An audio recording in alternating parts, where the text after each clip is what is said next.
The cargo bay doors of station Kepler 442 hissed open, and Do-hyun stepped into the crowded marketplace with his hands in his jacket pockets. The air smelled like fried noodles, machine oil, and recycled oxygen. Hundreds of people moved through the station's main corridor, buying supplies, haggling with vendors, or just passing through to their next destination. Do-hyun had been here a dozen times before. It was just another stop on just another route.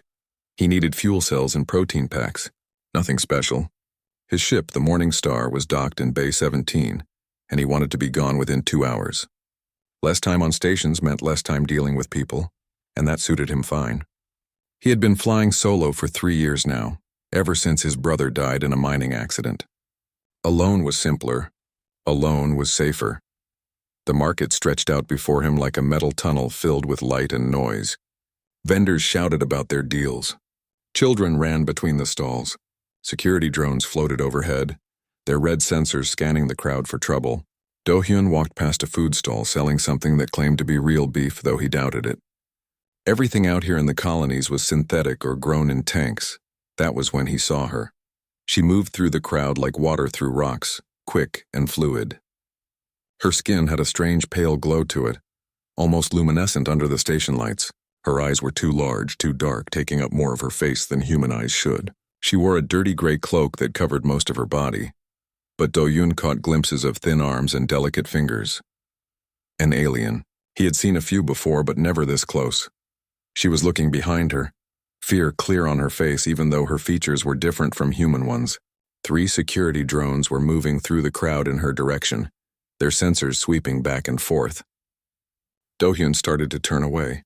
Not his problem. He had cargo to deliver and no interest in whatever trouble she was running from. Then she grabbed his arm. Her grip was surprisingly strong for someone so thin. She pulled herself behind him, pressing her back against his and whispering urgently in broken human standard. "Please, act normal." "They hunt me." Do-hyun tensed. Every instinct told him to push her away, to keep walking, to not get involved. But something in her voice stopped him. It was not just fear. It was desperation. The kind of desperation that came from having no other options left. The security drones passed within 3 meters of them. Their sensors swept over Do-hyun's face, reading his identification chip and finding nothing unusual. He was just another pilot buying supplies. The drones moved on, continuing their search pattern through the crowd.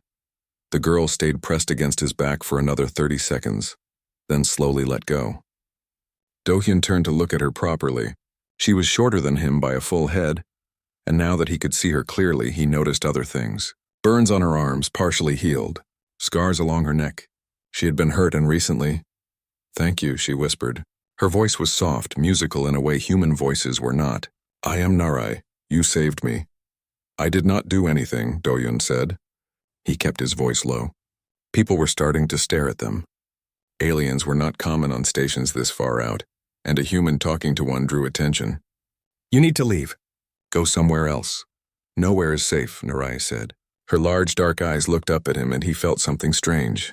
A pressure in his chest like someone was pressing gently on his heart. "Please, just let me rest." 1 hour, then I go," Do-hyun shook his head. "Find someone else." "I am not," she swayed suddenly, and he caught her without thinking. Her body was light, too light. She was starving. When was the last time she had eaten? Her eyes rolled back and she went limp in his arms. People around them stopped and stared. A vendor nearby called out, "She okay? You need help?" "She is fine," Do-hyun said quickly. "Just tired. I am taking her to a med station." He did not take her to a med station. He did not know why, but he found himself carrying her through the corridors toward Bay 17 instead. Maybe it was because of the burns on her arms. Maybe it was because she reminded him of his brother in those final moments, desperate and alone. Maybe he was just tired of watching people suffer and doing nothing about it. The Morning Star was a small cargo hauler, nothing fancy. Do-hyun carried Narai through the airlock and into the cargo bay, setting her down on an empty crate.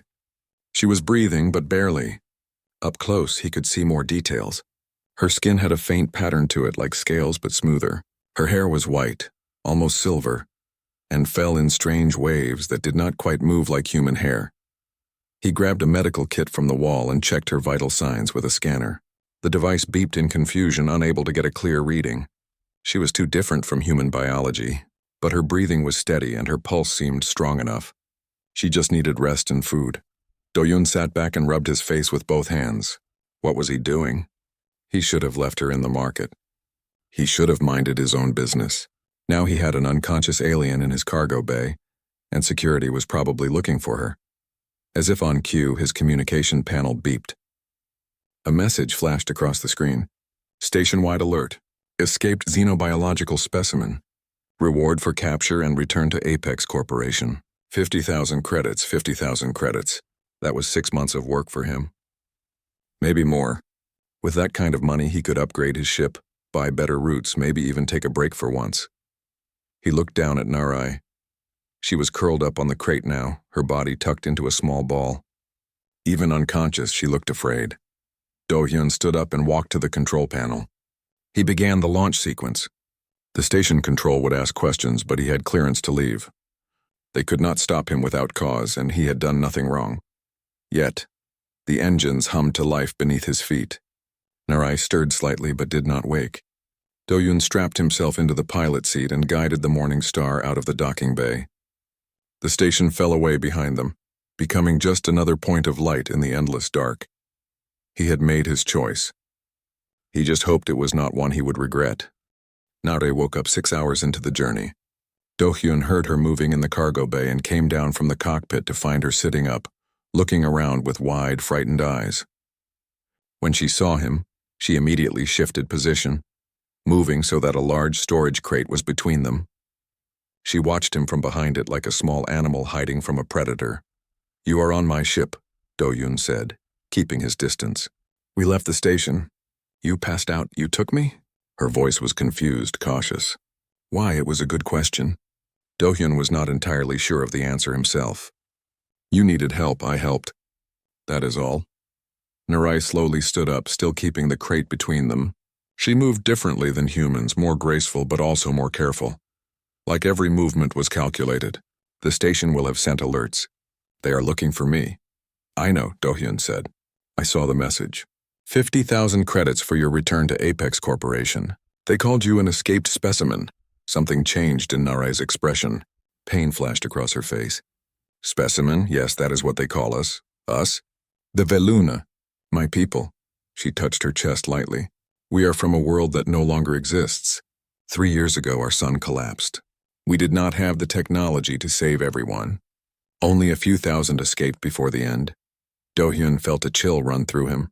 An entire world gone. He had heard rumors about refugee aliens, but he had never paid much attention. Space was full of stories, and most of them were exaggerated. "I am sorry," he said quietly. Narai made a sound that might have been a laugh or a sob. "Some humans helped us. They gave us food, shelter, new homes on their worlds. But others saw opportunity. Corporations bought us from the ships that rescued us. They said they would help us, give us jobs and safety. But they lied. Apex Corporation? Yes, they took me to a research facility. They said they wanted to study us, to understand my people better, but that was a lie too." Her voice became smaller, harder to hear. "They hurt us. They tested us. They treated us like things, not people." Do-hyun clenched his fists. He had heard stories about corporate research facilities, about the things they did in the name of progress and profit. He had never wanted to believe they were true. "How did you escape?" "There was a transport. They were moving several of us to a different facility. The ship had a malfunction, and during the confusion, I ran. I hid in cargo containers, moved from ship to ship until I reached the station where you found me." She looked down at her hands. "I have been running for 2 weeks. And you have been alone that whole time?" Narai nodded slowly. "My people do not do well alone. We evolved to live in groups, to feel each other's emotions, to share experiences. Being alone for us is like being in constant pain, but being caught is worse." Do-hyun pulled over a crate and sat down. He needed to think. If he turned her in, he would get 50,000 credits and no questions asked. He could go back to his life, back to his roots, back to being alone. But if he kept her, he was committing a crime. Harboring stolen property, the corporations would call it. He could lose his ship, his license, maybe even his freedom. He looked at her, still hiding behind the storage crate. Something occurred to him. "Why do you do that?" "Do what?" "Hide behind things." "Behind me at the station, behind that crate now. Why? Narai was quiet for a long moment. It feels safer. When something is between me and the world, I can breathe better. I do not know how to explain it in your language. Try. She closed her eyes. My people feel emotions. Not just our own emotions, but the emotions of others around us. It is how we communicate, how we connect. But when I was in that facility, I felt terrible things. Pain, fear, hatred. So much hatred. Now, when I look at people directly, when I feel their emotions, it is too much. It overwhelms me. Behind something, behind someone, I can still sense them, but it is less intense, more bearable. Do-hyun felt that strange pressure in his chest again. You can feel my emotions right now? Yes, you are confused, worried. There is sadness in you, deep and old. You lost someone important to you. Her eyes opened and she looked at him with something like sympathy. A brother? He stood up quickly. Stay out of my head. I am sorry. I cannot turn it off. It is what I am. She pulled the cloak tighter around herself. If you want to take me back, I understand. 50,000 credits is a lot of money. I will not fight you. Do-hyun paced the cargo bay. This was insane. He should turn around right now, take her back to the station, collect the reward, and forget this ever happened. It was the smart choice, the safe choice. Where were you trying to go? He asked instead. Anywhere, nowhere. I just wanted to be free. Narai's voice was flat now, empty. But there is no freedom for us. The corporations own us legally. We have no rights under human law. We are classified as rescued animals, not as people. Even the humans who want to help us cannot do much. That is wrong. Yes. But wrong things happen all the time in the universe. You know this. He did know it. He had seen enough wrong things to fill a lifetime. But knowing something was wrong and doing something about it were two different things. Doing something meant risk. Doing something meant getting involved. And getting involved meant caring. His communication panel beeped. Do-hyun went to check it and his blood ran cold. 3 ships had left the station shortly after he did. They were tracking him. Apex Corporation ships, they found us, he said. Narai stood up, no longer hiding. Her face was calm, resigned. Of course they did. They always find us. They have trackers, advanced sensors. There is no escape. There is always an escape, Do-hyun said. He was surprised by the conviction in his own voice. When had he decided this? When had he chosen to fight instead of run? Go strap yourself into the emergency seat in the cockpit. This is going to get rough. You are helping me? Why? Because it is the right thing to do, Do-hyun said. Now move. Nari hesitated, then rushed toward the cockpit. As she passed him, she paused for just a second. Thank you, she whispered. Do-hyun did not respond. He was already running calculations in his head. 3 ships against 1, bad odds. But he had flown through worse. Maybe. He hoped. He climbed into the pilot seat and brought up the navigation charts. The closest colony was New Busan, 4 days away at maximum speed. But he could not lead Apex ships to a populated colony. He needed somewhere else. Somewhere they could hide, regroup, figure out what to do next. Behind him, Narai had strapped herself into the emergency seat. She was watching him with those large dark eyes, and he felt that pressure in his chest again. Not uncomfortable exactly, just strange, new. Hold on, he said. We are going to see how fast this old ship can really go. The engines roared to life, and the Morning Star jumped forward into the dark. Behind them, the 3 Apex ships changed course to follow. The chase had begun. The Morning Star was not built for speed, but Do-hyun pushed it to the limit anyway. The engines screamed in protest as he forced more power through them than they were designed to handle. The 3 Apex ships stayed behind them like hunting dogs following a scent, never gaining but never falling back either. They are not trying to catch us, Narai said from the emergency seat. They are hurting us. Do-hyun glanced at the navigation display. She was right. Every time he changed course, the Apex ships adjusted their positions to push him in a specific direction. Away from populated colonies. Away from trade routes. Toward empty space where no one would see what happened next. We need help, Do-hyun said. He opened a communication channel on an encrypted frequency, one he had not used in years. Taejin, if you are out there, I need you to respond. Static filled the cockpit for several long seconds. Then a familiar voice crackled through the speakers. Do-hyun, is that really you? I have not heard from you since your brother's funeral. I know. I'm sorry. But I need your help right now. Are you still working for Colonial Administration on New Busan? Yes, but what is this about? Your signal is scrambled. Are you in trouble? Dohyun looked at the display showing the Apex ships closing in. You could say that. I have a passenger they want back. A Veluna refugee. Apex Corporation is hunting us. The line went quiet for a moment. Dohyun, please tell me you did not just admit to kidnapping corporate property on an open channel. She is not property. She is a person. And they are the ones who kidnapped her first. Taejin sighed loudly. You always had a hero complex. Listen, Apex has legal contracts for refugee management. The law is on their side, not yours. If you bring her to a colony, you will be arrested. What if the law is wrong? Then we work to change the law. But you cannot fight corporations with one cargo hauler. You need to think about this carefully. Narai touched Dohyun's shoulder lightly. He flinched at the contact, but she kept her hand there. He is right, she said softly. You should let me go. You have done more than anyone else already. I do not want you to lose everything because of me. Not happening, Dohyun said. He closed the communication channel and focused on flying. The asteroid field ahead looked dense enough to provide cover. If he could lose the Apex ships in there, they might have a chance. Dohyun, that is an uncharted field, Narai said, reading the navigation display. Your ship could be damaged. So could theirs. He pushed the throttle forward and dove into the asteroid field.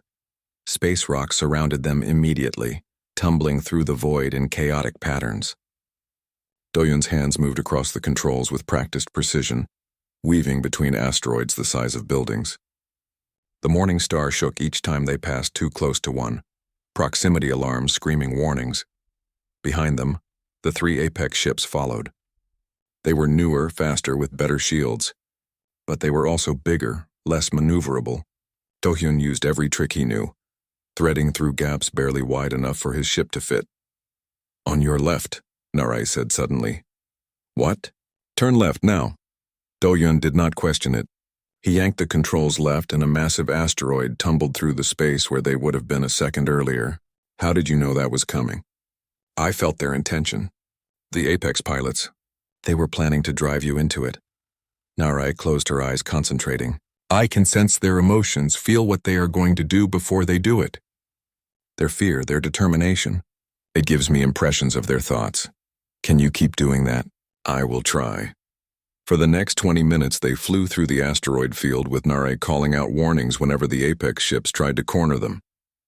Dohyun began to trust her completely, following her directions without hesitation. They moved together like parts of the same machine, his piloting skills and her empathic abilities creating something neither could do alone. They are getting frustrated, Narai said. Their commander is angry. He wants to use weapons. As if on cue, energy blasts lit up the space around them. The Apex ships were firing, trying to disable the Morning Star's engines. Dohyun rolled the ship hard, dodging the shots while navigating between asteroids. One blast came so close that it heated the hull, setting off temperature alarms throughout the ship. This is insane, Dohyun muttered. Yes, Narai agreed. But it is working. They are falling behind. She was right. The Apex ships were losing ground, their larger frames making it harder to navigate the tight spaces. Dohyun saw an opportunity and took it, diving through a particularly dense cluster of asteroids. The Morning Star scraped against several smaller rocks, but they made it through. The Apex ships tried to follow, but one of them misjudged the gap. It clipped a large asteroid, sending it spinning off course. The other 2 ships broke off pursuit to help their damaged companion. We did it, Narai said, opening her eyes. They are retreating. Dohyun let out a breath he had not realized he was holding. His hands were shaking from adrenaline. They had escaped, at least for now. But it was just a temporary victory. Apex would not give up. They would send more ships, better ships. We need somewhere to hide, he said. Somewhere they would not think to look. There is nowhere safe for me in human space, Narai said. They will always find me eventually. Dohyun's communication panel beeped. An encrypted message, source unknown. He opened it carefully, half expecting a trap. Text appeared on the screen. We saw what you did. If you want to help your passenger, meet us at these coordinates. We are friends. The message included a location in neutral space far from any corporate territory. It could be a trap. It probably was a trap. But what choice did they have? What is it? Narai asked. Maybe a way forward, maybe nothing. Dohyun set course for the coordinates. Someone claims they can help. They say they are friends. Do you believe them? I do not know. But we cannot keep running forever. Eventually we will run out of fuel, food, or luck. He looked at her in the reflection on the cockpit window. She was still sitting in the emergency seat, her hands clasped in her lap. You keep hiding behind things. Is it because of me specifically? Or would anyone work? Narai thought about the question. At first anyone would have worked. I just needed something between me and the world. But with you it is different. Your emotions feel stable, protective. Like when I was young and my family would gather around me, you make me feel less afraid. I am not a particularly brave person. Brave people are just afraid people who do things anyway, Narai said. You chose to help me when you had every reason not to. That is brave. Do-hyun did not know how to respond to that, so he focused on flying. The coordinates were 3 days away. 3 days to figure out if they were flying into a rescue or a trap. 3 days to wonder if he had made a terrible mistake. Behind them, Narai had fallen asleep in the emergency seat, exhausted from using her abilities. Even in sleep, she looked tense, like she was expecting danger at any moment. Do-hyun found himself hoping that whoever sent that message was telling the truth. She deserved something better than constant fear. They all did. The coordinates led them to a hidden station tucked into a debris field, where old satellites and dead ships drifted in the dark. The station itself was cobbled together from parts of various vessels, a patchwork structure that somehow stayed functional. It was the kind of place that did not appear on any official maps. This could still be a trap, Do-hyun said as they approached. Narai stood behind his pilot seat, one hand resting lightly on the back of it. She had started doing that more often during the 3-day journey, staying close to him even when there was no immediate danger. I sense many people on that station. Fear, hope, pain, but not hatred or violence. I think they are like me, refugees. Yes, and the humans with them are genuinely trying to help. I can feel their compassion. Do-hyun opened a communication channel. A woman's voice responded immediately. Morningstar, this is Station Haven. Please proceed to Docking Bay 2. We have been expecting you. They docked without incident. The airlock opened to reveal a woman in medical scrubs waiting for them. She was in her 40s with tired eyes and gray streaks in her black hair pulled back in a practical bun. I am Ji-won, she said, extending her hand to Do-hyun. Then she looked at Narai and her expression softened. And you must be one of our lost children. Welcome, you are safe here. Narai stepped out from behind Do-hyun hesitantly. How many are here? 43 Valoon, rescued from various corporate facilities, plus 20 humans who help run the station. Ji-won gestured for them to follow. We are part of an underground network. We smuggle refugees out of corporate territories and bring them here until we can find them permanent homes and independent colonies. Why risk this? Do-hyun asked as they walked through narrow corridors. Apex Corporation has lawyers, mercenaries, political influence. They could shut you down. They could try, Ji-won said, but we are very good at staying hidden, and we have friends in high places who believe that what Apex is doing is wrong, even if they cannot say so publicly. They entered a medical bay where several Velune were receiving treatment. Do-hyun noticed they all looked thin, scared, and damaged in various ways. Seeing them together made Narai's trauma feel more real somehow. She was not an isolated case. This was happening to dozens, maybe hundreds of her people. I need to examine you, Ji-won said to Narai gently. May I? Narai looked at Do-hyun and he nodded. It is okay. I will stay right here.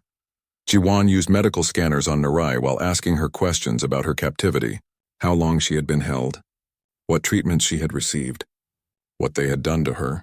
Narai answered in a quiet voice, and with each answer, Ji-won's expression grew darker. When was the last time you ate properly? Ji-won asked. I do not remember. Weeks, maybe. And they were giving you stimulants to keep you functional despite the malnutrition. Your body is running on fumes. Ji-won made notes on her data pad. We will need to start you on a careful feeding regimen. Your system is too depleted for normal meals yet. What else is wrong with her? Do-hyun asked. Ji-won hesitated. May I tell him? Narai nodded slowly, not meeting anyone's eyes. The scans show neural pathway damage consistent with forced empathic overload, Ji-won said carefully. The Valoon ability to sense emotions is a delicate system. When pushed too hard for too long, it causes physical damage to their brains, like forcing a muscle to work until it tears. They were using her empathic abilities, Do-hyun said, understanding. For what? Jiwon looked at Narai, who had wrapped her arms around herself. Can I tell him? Yes, Narai whispered. He should know what I am. The Valoon empathic sense makes them valuable for interrogation and psychological operations, Jiwon explained. Apex and other corporations have been experimenting with weaponizing this ability. They force Valoon like Narai to project emotions into people. Fear, despair, guilt. It is a form of torture that leaves no physical marks. Do-hyun felt sick. They made you torture people? Narai finally looked up at him, and there were tears in her large dark eyes. Yes. They brought prisoners, people who owed the corporation money or had information they wanted. They made me go into their minds and make them feel terrible things. I felt their pain as I caused it. Every scream, every moment of terror, I experienced it with them. That is why you hide behind me, Do-hyun said quietly. It is not just about feeling emotions. It is about what you were forced to do. When I sense people now, I remember what I did to those prisoners. I see their faces in everyone I look at. The guilt is overwhelming. Narai's voice broke. I am a monster. They made me a monster, and I could not stop it. Do-hyun moved without thinking. He stepped forward and put his arms around her. She was so thin, so fragile. She shook against him, crying in a way that sounded painful, like she had been holding it in for months. You are not a monster, he said firmly. They are the monsters. What they forced you to do does not define who you are. But I did those things. I hurt people. You did not have a choice. That is what makes it different. He looked at Jiwon over Narai's head. Can you fix the damage they did? Some of it. Time and proper care will help. But the trauma is deep. She will need more than medical treatment. Jiwon touched Narai's shoulder gently. Child, you survived something terrible. That takes strength. Now you need to learn that survival is not the same as living. Narai pulled back from Do-hyun, wiping her eyes. How many others were like me? We do not know exactly. Apex operates several facilities. We have rescued 43 Valoon total, but we estimate at least 200 are still in captivity. Jiwon's expression hardened. And it is not just Apex. Other corporations are doing similar programs. They saw your people's tragedy as a business opportunity. Can we stop them? Do-hyun asked. We are trying. We are gathering evidence, testimonies from survivors. We want to present it to the United Colonial Congress. Force them to change the laws that classify refugees as property instead of people. But we need more time, more proof, more political support. An alarm suddenly blared through the station. A voice over the intercom shouted, Apex ships incoming. Multiple contacts. Everyone to evacuation positions. Jiwon cursed. They found us. I do not know how, but they found us. They tracked us, Do-hyun said, feeling guilt wash over him. I led them right here. No time for blame now, Jiwon said. She grabbed medical supplies and started moving. We have evacuation procedures. Most people can get away if we buy them enough time. Narai grabbed Do-hyun's arm. They are coming for me. For all of us. I can feel their intentions from here. They are angry, determined. They will not leave until they have what they want. Then we give them a fight, Do-hyun said. He looked at Jiwon. Where do you need me? Can you use a weapon? I was in the colonial militia for 2 years before I became a pilot. I can shoot. Jiwon nodded and led them toward the armory. As they ran through the corridors, Do-hyun saw other humans and Valoon rushing to evacuation points. Children were crying. People were panicking. This was his fault. He had brought danger here while trying to help one person, but there was no time to dwell on guilt.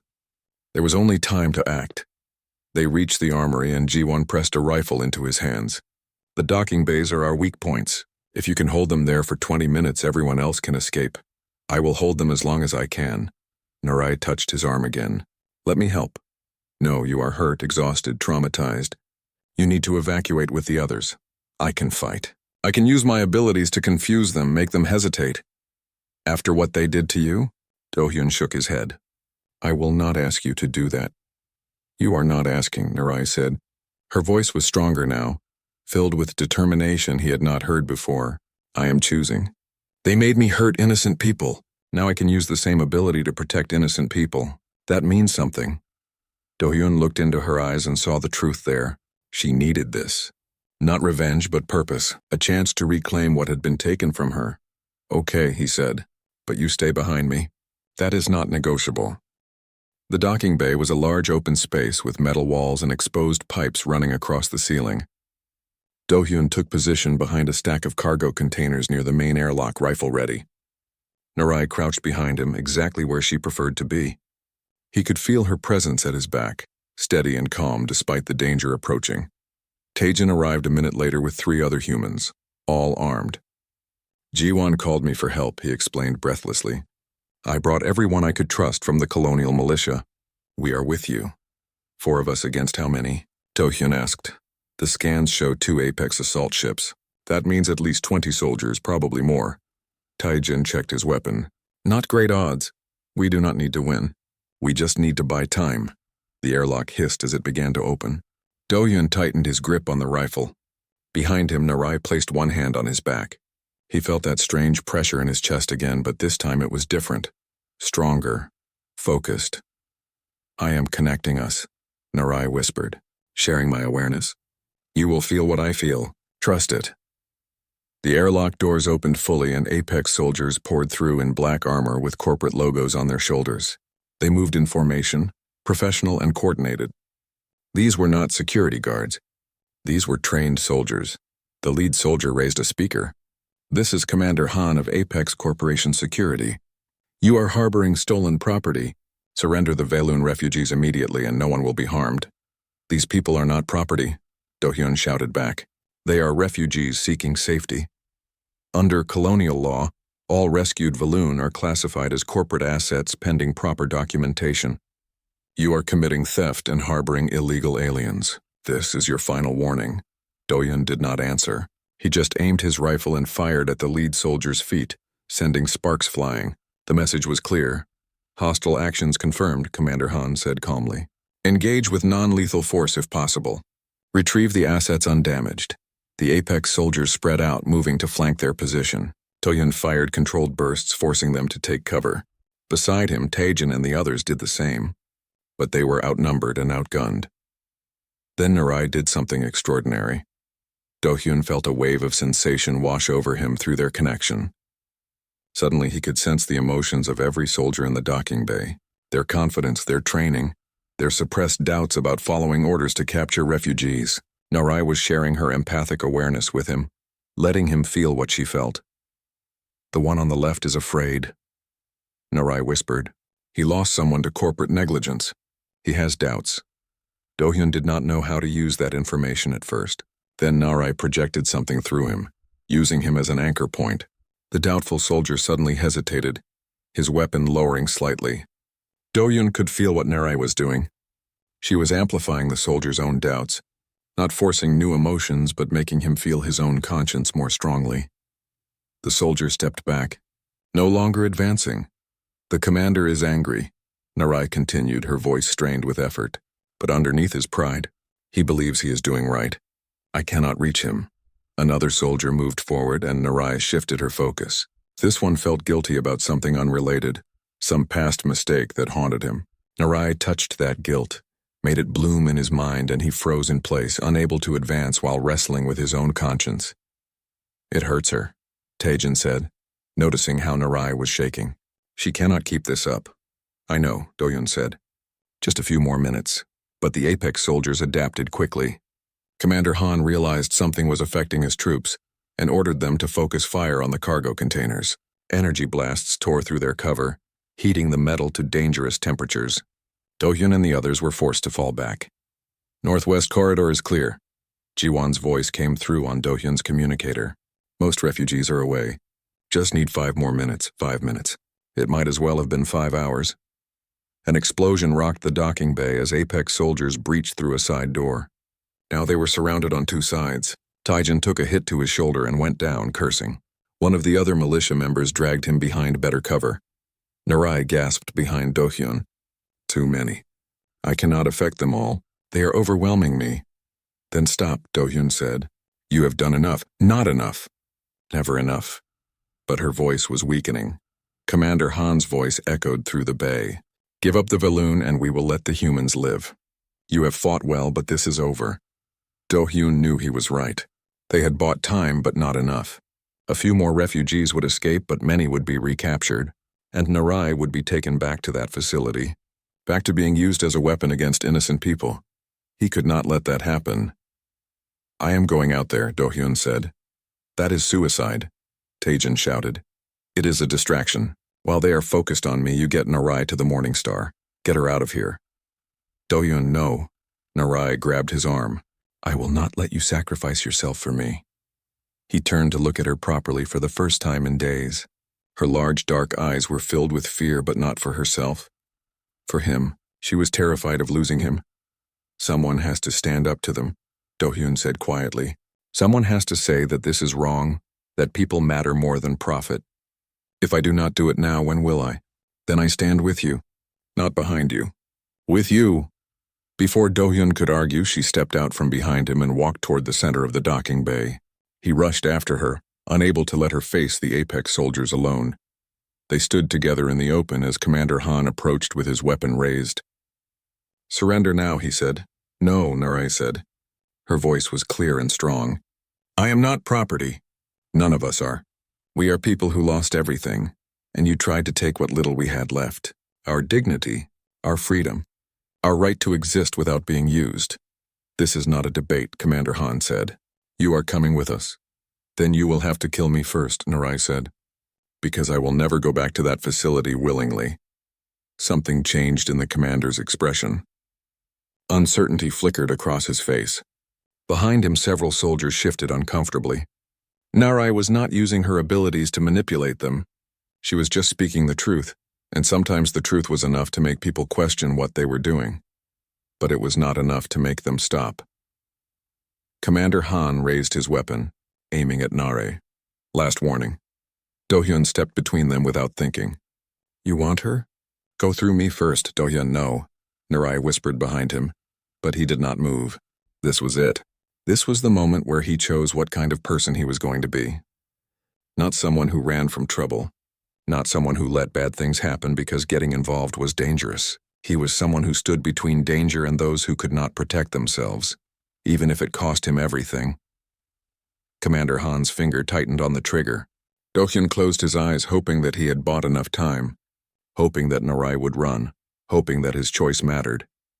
Then the entire station shook with an enormous impact. Everyone stumbled, the Apex soldiers looking around in confusion. Through the viewports, Do-hyun saw ships arriving. Dozens of ships.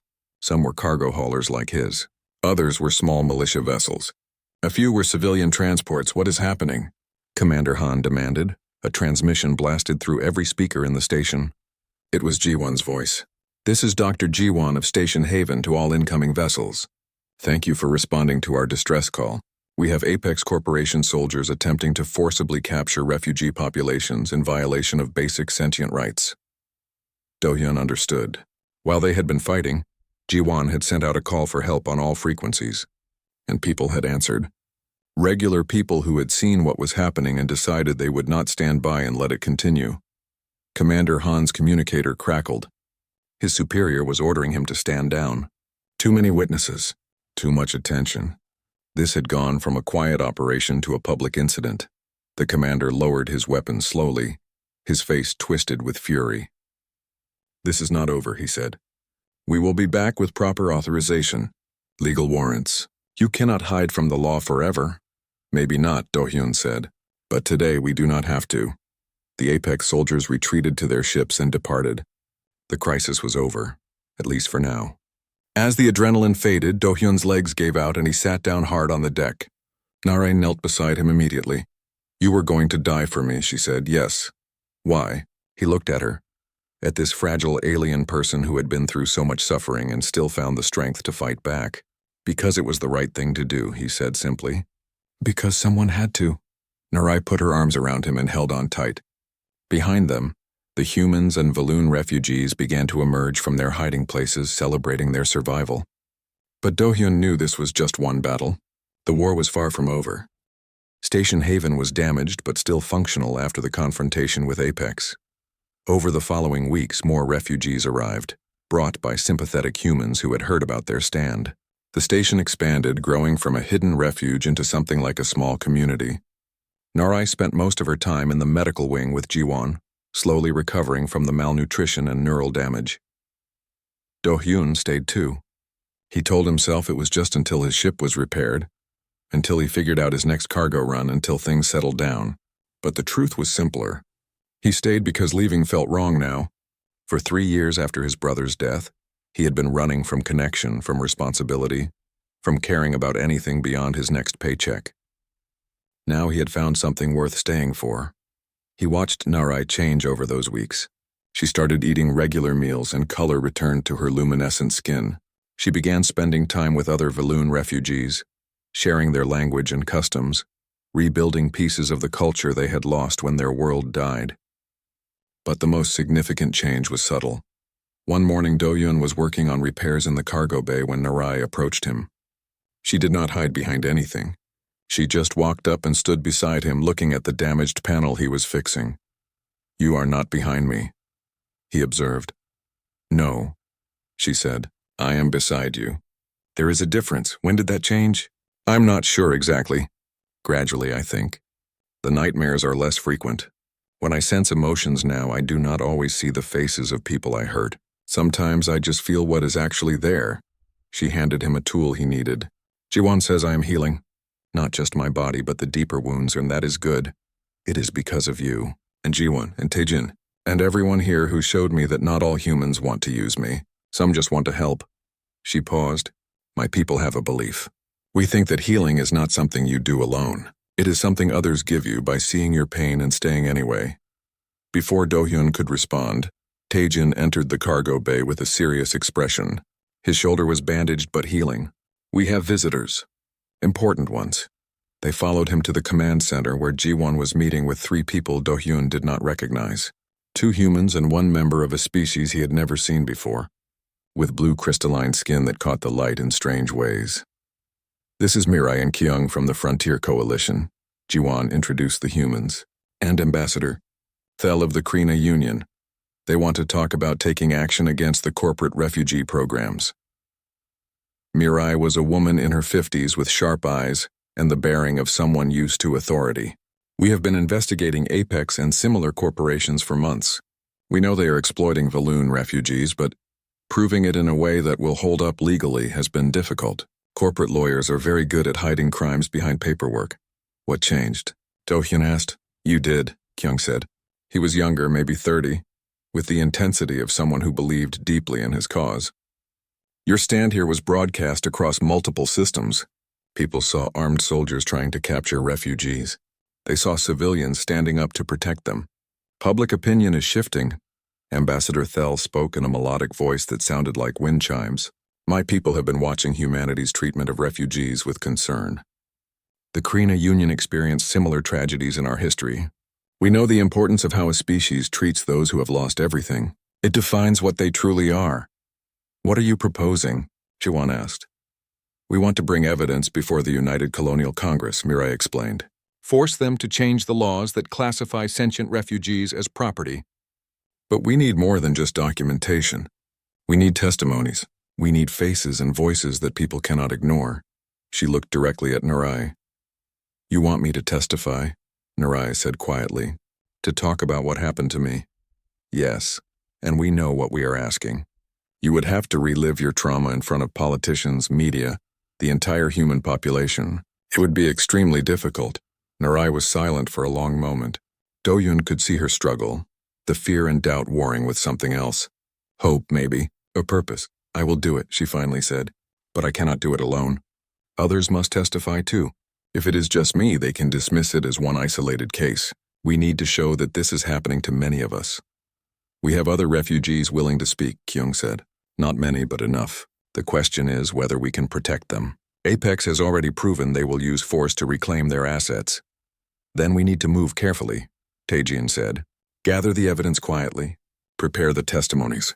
Then present everything at once, all at the same time, in a way that makes it impossible to suppress." "There is another problem," Ambassador Thel said. "We need proof of the actual crimes. Testimonies can be disputed, witnesses can be discredited. But if we had internal documents, communication records, video evidence from inside the facilities, that would be irrefutable." "You want someone to break into an Apex facility and steal their files," Do-hyun said. "Yes, it is extremely dangerous, likely a one-way mission. But without that evidence, any legal challenge could fail." The room fell silent. Everyone understood what was being asked. Someone would have to infiltrate one of the most secure corporate facilities in human space, steal classified information, and somehow escape alive. The chances of success were minimal. "I will go," Do-hyun said. "Absolutely not," Narai said immediately. "You have done enough. You have risked your life multiple times already. That is exactly why I should go. I know what I am getting into." He looked at Mirai. "I would need a team. People who know security systems, data extraction, combat, and I would need Narai." "No," Narai said firmly. "Your empathic abilities would let us avoid guards, detect traps, sense threats before they reach us. We would have a much better chance with you there. I will not let you use me the way Apex did. I am not using you. I am asking for your help. There is a difference." Do-hyun turned to face her fully. "You said healing is something others give you by seeing your pain and staying anyway. Let me stay. Let me help you turn what they did to you into something that can save others." Narai's eyes were filled with conflict. She looked at the other Veluni refugees standing nearby, all watching her. They were the ones who would benefit if this succeeded. They were the ones still trapped in facilities if it failed. "If I do this, I do it for them," she said. "Not for revenge. Not to prove anything. For them. That is all anyone can ask," Mirai said. She pulled up a holographic display showing a facility on a planet called Arcturus Prime. "This is the main Apex Research Center. It is where they coordinate their refugee programs. If there is evidence, it will be there." Over the next week, they planned the mission in detail. Taejin volunteered to join them, along with 2 others from the Frontier Coalition who had military experience. They studied the facility layout, security patterns, and guard rotations. They practiced until everyone knew their role perfectly. Narai trained too, working with Ji-won to strengthen her empathic abilities without damaging herself further. She learned to share her awareness with the whole team, to create a network of emotion sensing that would give them an edge against superior numbers. The night before they left, Do-hyun found Narai on the observation deck looking out at the stars. She was not hiding behind anything, just standing alone with her thoughts. "Having second thoughts?" he asked, joining her. "Many thoughts. Second, third, fourth." She smiled slightly. "But I'm committed. When my world ended, I thought my life was over. That I would spend whatever time I had left just surviving, just existing. You showed me I could do more than that. I could matter. You always mattered. Maybe. But I did not feel it until I met you." She reached out and took his hand. Her fingers were cool, smooth, different from human skin, but not unpleasant. "Whatever happens tomorrow, thank you for giving me a reason to stop hiding." They stood together in comfortable silence, watching the stars. Tomorrow they would risk everything. But tonight they had this moment of peace. Tomorrow they would steal the evidence that could free thousands of refugees from corporate slavery. Tomorrow, they would fight for the future of Narai's people and the soul of humanity itself. Tomorrow they would see if ordinary people could stand against the power of corporations and win. The Apex Research Facility on Arcturus Prime looked like any other corporate building from the outside. Clean white walls, tinted windows, a logo that promised innovation and progress. But Do-hyun knew what happened inside those walls. He knew about the suffering hidden behind the corporate polish. Their team approached through a service entrance that Mirai's contacts had identified as a weak point in the security. Do-hyun went first, followed by Narai, Taejin, and the 2 coalition operatives named Sunmi and Jinho. They wore stolen employee uniforms and carried falsified identification chips. 2 guards ahead, Narai whispered. "They are bored, tired from a long shift. They will not look closely at our papers." She was right. The guards waved them through after a cursory glance. Narai's empathic sense guided them through the facility like a map made of emotions. She could feel where people were, what they were focused on, which corridors were empty and which were dangerous. They reached the data center on the 3rd floor without incident. Sunmi immediately began working on the computer systems while Jinho stood watch. Do-hyun and Taejin secured the entrances. Narai stayed in the center of the room, her eyes closed, monitoring the emotional landscape of the entire building. "I am in," Sunmi said quietly, "downloading everything I can find. Files on refugee management, experiment logs, communications between facilities. This is going to take 10 minutes. 10 minutes felt like an eternity. Every second, Do-hyun expected alarms to sound, security to burst through the doors, the mission to fall apart. But Narai kept them updated in a steady whisper. Security team on the 5th floor not moving our direction. Scientists in the West Wing, focused on their work. Someone in the lower levels is afraid, crying. Many people crying down there. The detention cells, Taejin said grimly. Where they keep the refugees. Do-hyun made a decision. How many guards between us in those cells? 4, maybe 5. Why? Narai opened her eyes, looking at him with sudden understanding and alarm. No, that is not part of the plan. We get the data and leave. We cannot leave them there. We cannot save everyone today, Taejin said. If we try, we risk the entire mission. What is the point of getting evidence if we just abandon people who need help right now? Do-hyun looked at each member of the team. I am going down there. You do not have to come with me. You are an idiot, Taejin said. Then he checked his weapon. But you are my friend. I am with you. Sunmi looked up from the computer. Download is at 60%. Give me 5 more minutes, then I come too. I will stay to guard the data, Jinho said. If you are not back in 15 minutes, I extract alone. Narai stepped close to Do-hyun. You do not do things the easy way, do you? Where would be the fun in that? They moved quickly toward the lower levels, following Narai's guidance. She led them through maintenance corridors and service stairwells, avoiding the main passages where security was heavier. The deeper they went, the more her expression changed. Pain crossed her face. So much suffering down here, she whispered. Fear, despair, hopelessness. It feels like when I was imprisoned. They found the detention level behind a reinforced door. 4 guards stood watch, armed and alert. There was no way to sneak past them. Can you do what you did at the station? Do-hyun asked Narai. Make them doubt, hesitate? I can try. She closed her eyes and concentrated. Do-hyun felt the familiar pressure in his chest as she connected with him. Then he felt something else. A wave of empathic force radiating outward toward the guards. Narai was reaching into their emotions, finding the doubts and guilt they all carried and amplifying those feelings. One guard lowered his weapon slowly. This is wrong, he said. We are just guarding prisoners. Refugees who did nothing wrong. Shut up and focus, the lead guard snapped. But his voice wavered. They are people, not property, another guard said. We all know it. We just pretend we do not. The lead guard turned to face his team, and in that moment of distraction, Do-hyun and Taejin moved. They disarmed the guards quickly, not killing anyone but making sure they could not raise an alarm. The conflicted guards did not even fight back. They let themselves be restrained, almost relieved to have the choice taken from them.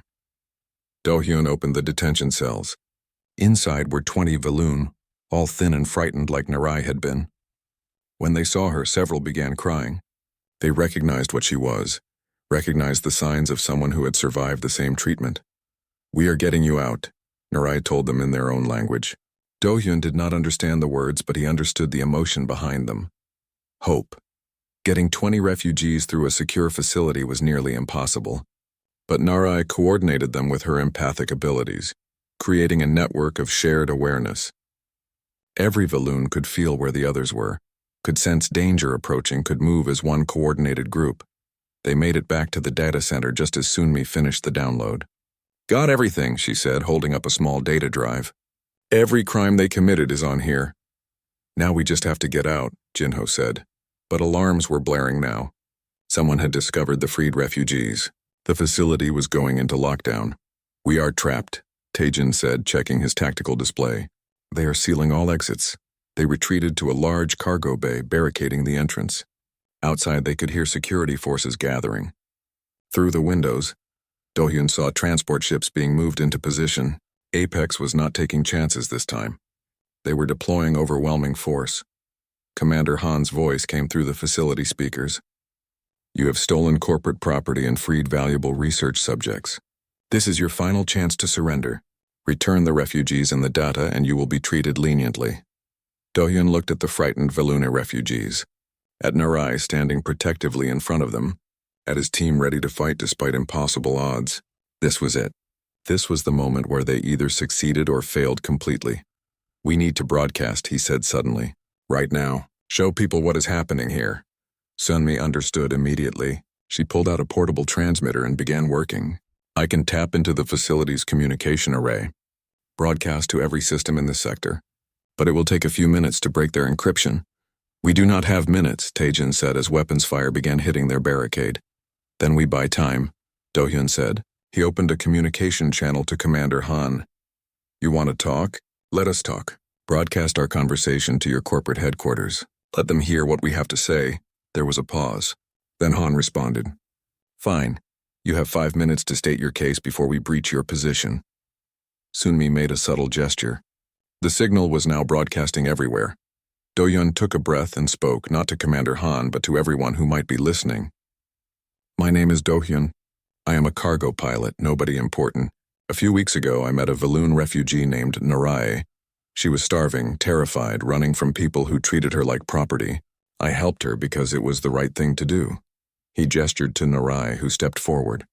She spoke clearly, her voice carrying across the communication channel. "I am Narai. My world died 3 years ago. Humans rescued the survivors. But some corporations saw us as opportunities for profit. Apex Corporation held me in a facility where they forced me to use my empathic abilities to torture people. They broke my mind and called it research. They destroyed who I was and called it necessary." Other Valooni refugees stepped forward, each sharing their story.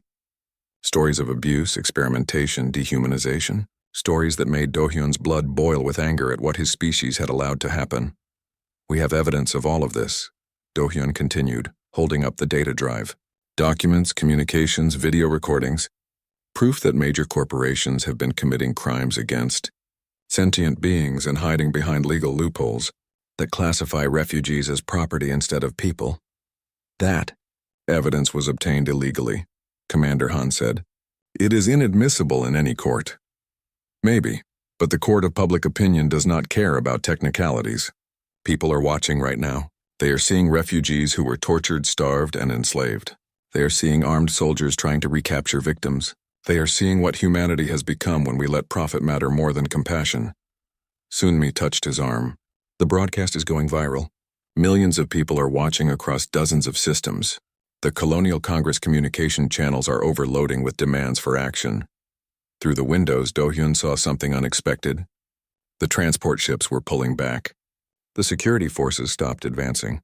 Something was happening outside their immediate situation. Taejin's tactical display lit up with incoming messages. "Emergency session of the Colonial Congress has been called. Multiple governors are demanding investigations. The Attorney General is issuing arrest warrants for Apex executives." Commander Han's voice came back, but it sounded different now, uncertain. "Stand down and wait for proper authorities to arrive. This facility is being placed under government control pending investigation." It had worked. The broadcast, the evidence, the public pressure, it had actually worked. Hours later, Colonial Marines arrived to take control of the facility. Every refugee was freed. Every Apex employee involved in the programs was arrested.